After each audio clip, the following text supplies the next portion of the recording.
Friends, Renu academy में आपका स्वागत है। दोस्तों, मेरे जो वीडियो हैं थोड़ा लेट जाते हैं, कंटिन्यू में वीडियो नहीं दे पाती हूँ क्योंकि मेरी कुछ व्यस्तता है। फैमिली की वजह से मुझे टाइम नहीं मिल पाता, उसके लिए मैं माफ़ी चाहूँगी। आज का जो हमारा टॉपिक है क्या है, द्विवेदी युग है। इसके पहले हमने क्या किया है, भारतीय युग पढ़ लिया है, छायावाद भी पढ़ लिया है। मैंने सोचा कि भारतीय युग के भी कुछ महत्वपूर्ण कवि हैं जो पूछे जाते हैं, और छायावाद के तो जो चारों कवि हैं वो बहुत ही पूछे जाते हैं, इसलिए मैंने उसको पहले करा दिया था। आज हम क्या पढ़ेंगे, द्विवेदी युग पढ़ेंगे। लेकिन अगर कालक्रम में पूछे कि आधुनिक काल के अंतर्गत जो युग हैं किस नंबर पे कौन सा आता है, तो पहले रहेगा भारतीय युग, फिर रहेगा द्विवेदी युग, और छायावाद, प्रगति, प्रयोग, और फिर समकालीन कविताएं आ जाती हैं।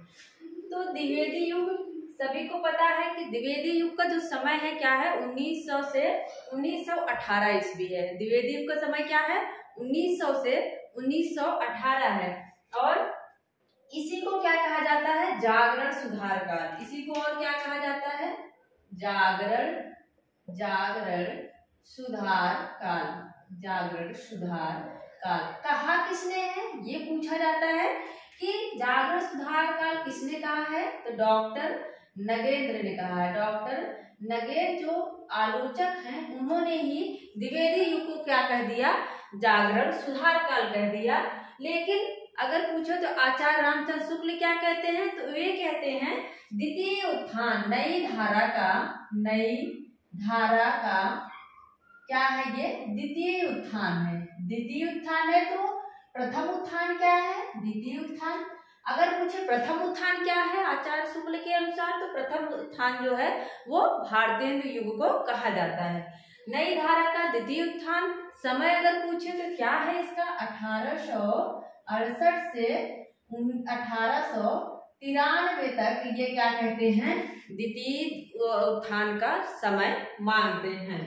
और यही क्या है, द्विवेदी युग का नामकरण अगर पूछे कि द्विवेदी युग का नामकरण किसके नाम पर पड़ता है, नामकरण, तो आप लोग किसका बताएंगे, महावीर प्रसाद द्विवेदी के नाम पर द्विवेदी युग का क्या पड़ा, नाम पड़ा। और अगर हजारी प्रसाद रख दे ऑप्शन में तो हजारी नहीं होगा, याद रख लेना, जो महावीर होगा उसी के नाम पे नामकरण होता है। यहाँ तक पढ़ लिए। इसके बाद अगर पूछे कि खड़ी बोली का प्रथम स्वच्छंदतावादी कवि कौन है, खड़ी बोली का प्रथम स्वच्छंदतावादी कवि कौन है, तो स्वच्छंदतावादी में आएंगे श्रीधर पाठक। माना किसने, आचार्य शुक्ल ने कह दिया है कि खड़ी बोली का प्रथम स्वच्छंदतावादी कवि जो हैं वो श्रीधर पाठक जी हैं। अब हम श्रीधर पाठक को पढ़ लेते हैं। श्रीधर पाठक किस युग के कवि हैं अगर पूछे तो हम कहेंगे द्विवेदी युग के कवि हैं। इनका जन्म कब होता है, 1859, और मृत्यु कब होती है, 1928 ईस्वी में जन्म होता है 1859, और मृत्यु कब होती है, 1928 ईस्वी में मृत्यु हो जाती है। ये मोस्ट इम्पॉर्टेंट है, आप लोग इसको बहुत ध्यान से पढ़ना।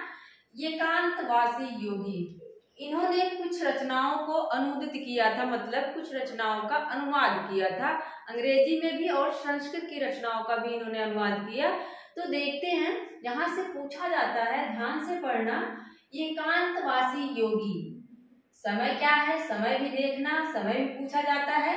1886 एकांतवासी योगी 1886 कौन सी रचना है, ये रचना का नाम है, जो मूल रचना है क्या है, ये मूल रचना कौन सी, हर्मिट की है। और हर्मिट इसका ग्रंथ है या किसकी रचना है, तो ये गोल्ड स्मिथ की है। किसकी है, ये गोल्ड स्मिथ की रचना है ये हर्मिट। और ये भी उजड़ ग्राम शांत, ये तीनों जो रचनाएं हैं वो किसकी हैं, ये गोल्ड स्मिथ की रचनाएं हैं। अब देखिए, एकांतवासी योगी मूल रचना हर्मिट है, और जो रचनाकार है वो क्या है, गोल्ड स्मिथ है। और कौन सी भाषा में इन्होंने अनुवाद किया था, तो कौन सी भाषा थी, खड़ी बोली। अब इसको याद कैसे रखेंगे, क्योंकि बहुत दिक्कत होती, खड़ी बोली है कि ब्रज भाषा है। देखिए, जो योगी जी हैं, हमारे जो मुख्यमंत्री योगी जी हैं, वो हर मिनट क्या करते हैं, खड़ी बोली में ही बोलते हैं ना। मुख्यमंत्री है तो खड़ी बोली में ही बोलेंगे, अपनी भाषा जो क्षेत्रीय भाषा है उसका तो प्रयोग करेंगे नहीं। तो क्या करते हैं, जो योगी जी हैं वो हर मिनट क्या करते हैं, खड़ी बोली का प्रयोग करते हैं। अगर पूछा जाए एकांतवासी योगी किस भाषा में है, किस भाषा में इन्होंने अनुवाद किया, तो हम क्या कहेंगे, खड़ी बोली। समय है 86। अब देखें दूसरा क्या है, उजड़ ग्राम। दूसरा क्या है, उजड़ ग्राम। इसका 89 है, मतलब 6 को हम उल्टा अगर लिख देंगे, ये वाला ऊपर कर देंगे तो ये 89 हो जाएगा, मतलब 86 और 89। उजड़ ग्राम का क्या है, डिजर्टेड विलेज। भाषा क्या है, ब्रज है। सभी को पता है विलेज का मतलब गांव होता है, ग्राम होता है, तो यहाँ दिक्कत नहीं होनी चाहिए। उजड़ ग्राम जो है, ग्राम का अगर पूछे किस मूल रचना से इसका अनुवाद किया गया था, तो हम कहेंगे विलेज से। आप गेस कर लेना कि डिजर्टेड विलेज जो है ये मूल रचना है। भाषा क्या है, ब्रज। अब देखेंगे कि भाषा कैसे याद रखें, खड़ी बोली है कि ब्रज। तो जो गांव के लोग हैं वो खड़ी बोली तो बोलेंगे नहीं, हालांकि अब बोलने लगे हैं, लेकिन जो हमारी ट्रिक है, ऐसे ही जो गांव के लोग हैं वो क्या करते हैं, ब्रज भाषा मतलब अपनी भाषा ही बोलेंगे, क्षेत्रीय भाषा ही बोलेंगे, खड़ी बोली नहीं बोलते। कंफ्यूजन हमें कहाँ हो रहा है, खड़ी बोली और ब्रज भाषा में। तो योगी क्या करते हैं, खड़ी बोली में बोलते हैं, लेकिन जो ग्रामवासी हैं, गांव के लोग हैं, क्या करते हैं, ब्रज भाषा ही बोलते हैं। तो गुजर ग्राम की भाषा क्या है, ब्रज भाषा है, और रचना क्या है, डिजर्टेड विलेज गोल्ड स्मिथ की। अब देखते हैं श्रांत पथिक। श्रांत पथिक जो है वो 1902 में है। ट्रेवलर मूल रचना है और भाषा क्या है, खड़ी बोली है। ट्रेवलर क्या है, मूल रचना है, भाषा क्या, खड़ी बोली है। श्रांत पथिक। अब श्रांत पथिक, जो पथिक है वही तो ट्रैवल करता है, यहाँ दिक्कत नहीं होनी चाहिए। हमें कुछ कुछ अंग्रेजी का भी ज्ञान होना चाहिए। हम भले ही हिंदी संस्कृत मतलब महत्व देते हैं, पढ़ते हैं, लेकिन जो अभी माहौल है वो अंग्रेजी का भी है, तो हमें थोड़ा सा अंग्रेजी का भी अध्ययन कर लेना चाहिए। देखते हैं फिर श्रांत पथिक। पथिक क्या होता है, ट्रेवलर होता है, ट्रेवल करता रहता है। और जब हम ट्रेवल कर रहे हैं, पथिक हैं, तो कहीं जाएंगे बाहर, भले ही घर पे हम अपनी भाषा बोले, अपनी मातृभाषा बोले, लेकिन बाहर जाके हम क्या करते हैं, खड़ी बोली ही बोलते हैं। क्या करते हैं, हम पथिक हो गए, खड़ी बोली ही बोलते हैं। यहाँ से हमारी टिक बन जाएगी। समय 1902। ऋतु संहार सबको पता है। ऋतु संहार किसकी रचना है, तो ये कालिदास की रचना है। ध्यान देना, कालिदास ऐसे लिखा जाता है, ना कि बड़ी ई की मात्रा रहती है, कालिदास पे छोटी ई की मात्रा रहती, वर्तनी में पूछा जाता है। तो ऋतु संहार का भी इन्होंने क्या किया, अनुवाद किया। किसमें किया, ब्रज भाषा में किया। ऋतु संहार का इन्होंने अनुवाद किसमें किया, ब्रज भाषा में किया। और फिर से देख लेते हैं, एकांतवासी योगी अगर पूछे किसमें है, तो ख्याल, लावनी और ख्याल छंद में है। लावनी और क्या है, ख्याल। लेकिन श्रांत का अक्सर पूछा जाता है, ये क्या है, कौन सा छंद है, रोला छंद। श्रांत का क्या है, ये रोला छंद में है। श्रांत को बोल रहे हैं तब भी थोड़ा सा रा का उच्चारण आ रहा है, रोला बोल रहे हैं तो भी मतलब ऐसे कर लेते हैं कि हम शांत रहने का रोल कर रहे हैं ना। कभी कभी होता है कि हम शांत तो रहते नहीं है, लेकिन ऐसी सिचुएशन हो जाती है कि हमें शांत रहने का रोल करना पड़ता है। तो श्रांत पथिक मतलब किस छंद में है, रोला छंद में। इसके बाद है इनकी रचनाएं। इनकी क्या है, खड़ी बोली की कुछ मौलिक कृतियां हैं। ये तो रही अनुदित कृतियां, लेकिन इन्होंने खड़ी बोली में कुछ अनुदित कुछ मौलिक कृतियां मतलब खुद से भी इन्होंने लिखा था। आप लोग को याद होना चाहिए कि रीतिकाल जो है वो क्या है, ब्रज भाषा का ही मतलब ब्रज भाषा की ही रचनाएं रीतिकाल में की जाती थी। लेकिन जब भारतीय युग आता है, आधुनिक काल आता है, तो जो काव्य की भाषा थी वो ब्रज थी, गद्य की भाषा क्या थी, खड़ी बोली थी। लेकिन इसके बाद फिर द्विवेदी युग आता है, तो किसी चीज का विकास धीरे धीरे होता है, ना कि एकाएक बदल जाता है। वहां तक आते आते काव्य की भाषा कुछ तो खड़ी बोली हो गई, लेकिन कुछ कभी का ब्रज भाषा में भी लिखा करते थे। तो वही है, खड़ी बोली की कृतियां हैं, मौलिक हैं। कौन कौन सी हैं, गुणवंत, हेमंत। पहली कौन सी है, गुणवंत, हेमंत। याद रखना, अगर इनकी पूछे पहली कविता कौन सी है, पहली कविता कौन सी है श्रीधर पाठक की, तो आप कहेंगे किसकी है, कौन सी है, गुणवंत हेमंत है, गुणवंत हेमंत है। और ये कहाँ प्रकाशित होती है, सरस्वती पत्रिका में 1905 में, 1905 में सरस्वती पत्रिका में प्रकाशित होती है। सरस्वती पत्रिका के संपादक अगर पूछे उस समय कौन थे, तो आप लोग को याद होना चाहिए महावीर प्रसाद द्विवेदी जो हैं 1903 से लेकर 1920 तक ये कौन संपादन करता है सरस्वती पत्रिका का, महावीर प्रसाद द्विवेदी। तो उस समय सरस्वती पत्रिका के संपादक कौन हो जाएंगे, महावीर प्रसाद द्विवेदी हो जाएंगे। 1920 के बाद हम क्या किसको कहते हैं, देवी दत्त शुक्ल। 1920 के बाद से किसने संपादन भार संभाला, तो देवी दत्त शुक्ल थे जिन्होंने 1920 के बाद सरस्वती पत्रिका का संपादन भार संभाला। गुणवंत हेमंत क्या हो जाएगी, पहली कविता हो जाएगी, लेकिन पहली पुस्तककार क्या है, पहली पुस्तककार रचना अगर पूछे, पहली पुस्तककार रचना तो कौन हो जाएगी, यहाँ एकांतवासी योगी, एकांतवासी योगी जो हो जाएगी इनकी पहली पुस्तककार रचना हो जाएगा। अब याद कैसे रखेंगे, कविता और रचना, कविता और पुस्तककार में कि कौन सी पुस्तककार है, कौन सी पहली कविता है। तो पुस्तक भी क्या है देख रहे हैं, योगी या की तरह थोड़ा सा लिखा जाता है ना, थोड़ा सा टेढ़ा ना करे तो क्या हो जाएगा, वो पा की तरह दिखेगा।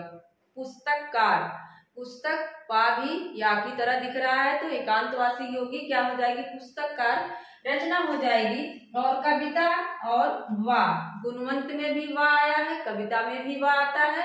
तो कविता पूछता है तो हम गुणवंत हेमंत कह देंगे, और पुस्तककार पूछता है तो एकांतवासी योगी कर देंगे। अब हम रचनाओं को टिक के माध्यम से याद कर लेते हैं। गुणवंत हेमंत, इसके बाद है वनाष्टक, देहरादून, भारत गीत, जगत सच्चाई सार, स्वर्गीय वीरा, धन विजय, शांत आठ। गुणवंत हेमंत, गुणवंत हेमंत कहाँ रहता है, मतलब हेमंत जो होता है कहाँ रहता है, वन में रहता है, वनाष्टक वन में। और वनाष्टक जो रचना है क्या है, इनकी प्रकृति से संबंधित रचना है। तो हेमंत कहाँ है, हेमंत कहाँ है, वन में रहता है। और देहरादून, वन कहाँ है, देहरादून में है। देहरादून भी काफी अच्छा मतलब अच्छा शहर है, वहाँ पे पर्वतीय एरिया है, ढेर सारे पेड़ पौधे हैं। मैंने तो फिल्म में देखा है, ऐसे देखा नहीं है, तो आप लोग ऐसे ट्रिक बना लीजिए। वनाष्टक वन कहाँ है, देहरादून में। वन कहाँ है, देहरादून में। देहरादून जाके क्या कर रहे हैं, भारत गीत गा रहे हैं। क्या कर रहे हैं, देहरादून जाके भारत गीत गा रहे हैं। और गीत में क्या होता है, जगत की सच्चाई होती है ना, जगत सच्चाई सार।